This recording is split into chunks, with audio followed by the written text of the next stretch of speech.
Assalamualaikum warahmatullahi wabarakatuh. Halo teman-teman, hari ini kita akan membahas topik yang sangat menarik, terutama untuk para pendidik dan para orang tua.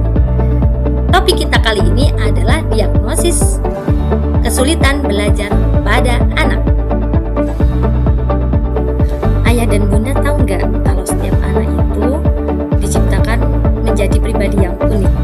Tapi bagaimana jika seorang anak itu mengalami hambatan dalam belajar? Nah, bagaimana cara mengenalinya dan apa yang bisa kita lakukan? Yuk, simak video ini sampai selesai. Yang pertama, apa sih kesulitan belajar itu? Nah, mari kita bahas. Kesulitan belajar itu adalah kondisi di mana anak mengalami hambatan dalam memahami, mengolah, atau menyampaikan informasi. Nah, ini bukan berarti anak tersebut malas atau kurang cerdas ya. Justru banyak anak dengan kesulitan belajar itu memiliki tingkat kecerdasan normal, bahkan di atas rata-rata loh. Kesulitan ini bisa bermacam-macam loh, seperti kesulitan membaca atau menulis, terus kesulitan berkonsentrasi, gangguan emosi atau perilaku, atau hingga keterlambatan perkembangan. Tujuan dari diagnosis ini bukan untuk menghakimi, tapi justru untuk memahami kebutuhan anak agar bisa mendapatkan dukungan yang tepat. Tanda-tanda yang perlu diperhatikan. Tandanya adalah anak sulit mengikuti pelajaran dibandingkan dengan teman sebayanya, mudah terdistraksi atau tidak bisa fokus. Selanjutnya yaitu sering merasa frustasi saat belajar.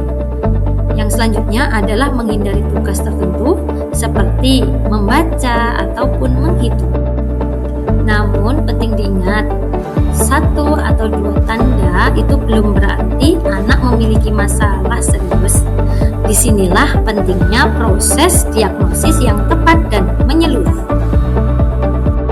Proses diagnosis ini biasanya melibatkan beberapa pihak, di antaranya orang tua, guru atau pendidik, psikolog atau tenaga profesional.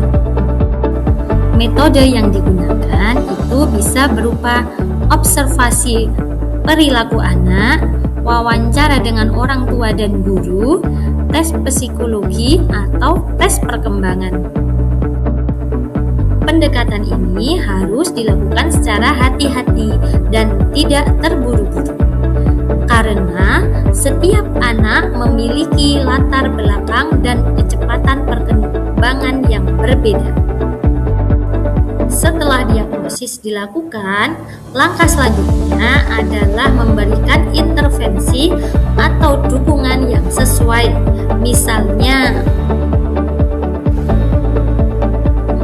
pendampingan belajar khusus, terapi tertentu, atau menyesuaikan metode pembelajaran. Nah, semakin cepat kesulitan dikenali, semakin besar peluang anak untuk berkembang secara optimal. Jadi teman-teman, ayah bunda dan para pendidik sekalian, diagnosis kesulitan pada anak itu bukanlah sesuatu yang perlu ditakuti, melainkan langkah awal untuk membantu anak untuk mencapai potensinya. Jadi, marilah kita lebih peka sebagai pendidik, orang tua itu harus peka ya, lebih peduli dan tidak mudah memberi label tanpa pemahaman yang baik. Sebagai penutup, marilah kita ingat bahwa setiap anak itu memiliki perjalanan dan cara belajar yang berbeda.